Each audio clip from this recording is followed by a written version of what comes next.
और इस बीच एक बड़ी खबर आपको बता दें, कीव की एक रिहायशी इमारत पर हमला हुआ है। बड़ी खबर इस वक्त आपको बता रहे हैं। कुछ देर पहले ही लगभग जो यूक्रेन का समय है 4:30 बजे का, तब भी धमाकों की आवाज आई थी और अब यूक्रेन की एक और रिहायशी बिल्डिंग पर हमला और रूस की एक रिहायशी बिल्डिंग पर हमला किया गया है। यूक्रेन की राजधानी कीव में रिहायशी बिल्डिंग पर हमला किया है। रूस ने रिहायशी बिल्डिंग पर ये हवाई हमला किया है। कुछ तस्वीरें भी सामने आ रही हैं। हेल्पलाइन भी जारी कर दिए गए हैं। वो नंबर्स भी आपको हम दिखा रहे हैं लगातार। रूस यूक्रेन जंग के बीच एक और बड़ी खबर ये कि रिहायशी इमारत पर रूस ने हमला किया है। इसके पहले कीव में भी लगभग 4:30 बजे के आसपास बड़े धमाकों की आवाज आई थी। अब एक और रिहायशी इमारत पर हमला करने की खबर सामने आई है।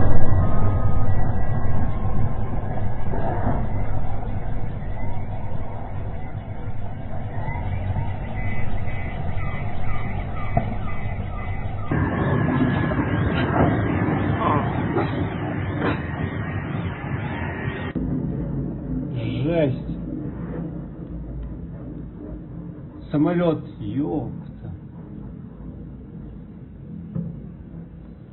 और वॉर जोन से लगातार हमारे साथ प्रणय उपाध्याय जुड़े हुए हैं, जो लगातार हमें पल पल की खबर ग्राउंड जीरो से दे रहे हैं। प्रणय, सुबह 4:30 बजे यूक्रेन के टाइम के अनुसार 2 बड़े धमाकों की आवाज आती है और अब एक और खबर यह मिल रही है कि रिहायशी बिल्डिंग पर भी हमला किया गया है। आपके पास क्या जानकारी, ताजा अपडेट क्या?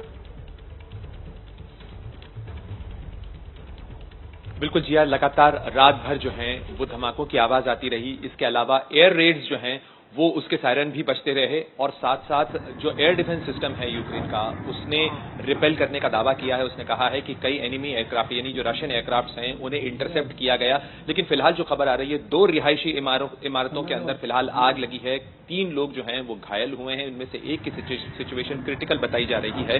और ये मेयर जो है कीव के, उन्होंने इस चीज को कंफर्म किया है कि 2 रिहायशी इमारतें जो हैं उन पर हमला हुआ है। मिसाइलें जो हैं वो लगी हैं उनसे और उन इमारतों के अंदर आग लगी है। इस समय आप देख सकती हैं जिया कि हम भी इमारत के अंदर हैं। हम होटल की लॉबी से ये लाइव कर रहे हैं क्योंकि बाहर जाने की इजाजत नहीं है। मार्शल लॉ लागू किया गया है। इसके अलावा सुरक्षा कारणों से सभी को रात 10 बजे से सुबह 7 बजे तक अंदर ही रहने को कहा गया है ताकि बाहर ज्यादा लोग न निकलें, क्योंकि बाहर वल्नरेबिलिटी हो सकती है, बाहर खतरा ज्यादा हो सकता है।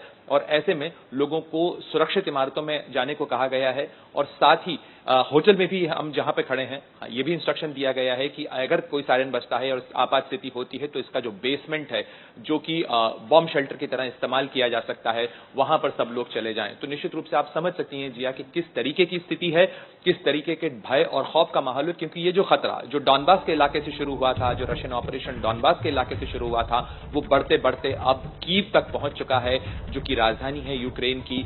लगातार जो है सायरन बजते हैं कुछ देर में। उसके अलावा एयर रेड्स की जो आवाजें हैं वो आती हैं। ये धमाकों की आवाज और ये जो सिलसिला है ये बदस्तूर बीते 24 घंटों से ज्यादा जारी है। ठीक, प्रणय, आप हमारे साथ बने रहिए। आगे आपसे अपडेट्स हम लेते रहेंगे। और हमारे साथ डिफेंस एक्सपर्ट कर्नल दानवीर जुड़ गए हैं, युद्ध की रणनीति और यूक्रेन की स्थिति की जानकारी दे रहे हैं। इसके अलावा हमारे साथ पूर्व राजनयिक विवेक काटजू भी जुड़े हैं, जो इस हालात में भारत की भूमिका, स्थिति और विश्व परिदृश्य पर इसके असर पर बात करेंगे। विवेक जी, सबसे पहला मेरा सवाल आपसे यही है कि इस पूरे परिदृश्य को आप कैसे देखते हैं? आपका क्या ओपिनियन है? इस वक्त तो सबसे बड़ा प्रश्न जो है वो ये कि युद्ध कब समाप्त हो। जी, पुतिन ने कहा है कि युद्ध का उद्देश्य है कि यूक्रेन की सैन्य शक्ति को पूर्ण रूप से समाप्त करना, और उसके साथ उन्होंने एक शब्द का प्रयोग किया, डीनाजीफाई करना। उस शब्द का तात्पर्य है कि वहां जो लोग हैं, जो नाज़ियों के जमाने में जैसे कुछ यूक्रेन का तबका नाज़ियों से उसने सहयोग किया था, उसी तरह कुछ लोग हैं यूक्रेन में जो विदेशी ताकतों के साथ मिलकर रूस पर बुरी नजर रखते हैं। तो वो चाहते हैं कि उनको भी सार्वजनिक जीवन से हटाया जाए। अब इस वक्त साफ है कि क्योंकि कोई और सेना वहां पर आएगी नहीं, तो जब तक पुतिन इन उद्देश्यों को पूर्ण नहीं कर लेंगे तब तक वो जारी रखेंगे। और आप जो दृश्य दिखा रही हैं वो बहुत ही भयानक है, लेकिन ये युद्ध में होता है। ये हमेशा इतिहास साक्षी है कि हमेशा हुआ है। युद्ध में जो इनोसेंट लोग हैं, बच्चे, महिलाएं, आदमी, बुजुर्ग, वो सब उसकी चपेट में आते हैं। वही आग पुतिन ने भड़काई है। लेकिन अब जो सबसे जो महत्वपूर्ण बात है वो ये कि नेटो की ताकतें और रूस इस पर मिलकर बातचीत करें, जैसे हमारे प्रधानमंत्री ने भी कहा है। कल जब बातचीत उनकी पुतिन से हुई तो उसमें फिर उन्होंने उसको दोहराया। लेकिन आज के दिन मुझे ये बातचीत शुरू होने का कोई आसार नहीं दिखता।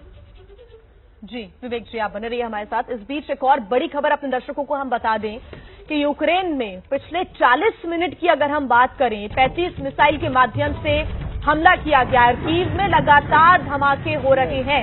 पिछले 40 मिनट में कीव पर यानी कि राजधानी पर 35 से ज्यादा मिसाइल्स के हमले हुए हैं और कीव में लगातार ही धमाकों की आवाज सुनाई दे रही है। पिछले 40 मिनट की अगर हम बात करें, लोग दहशत में हैं।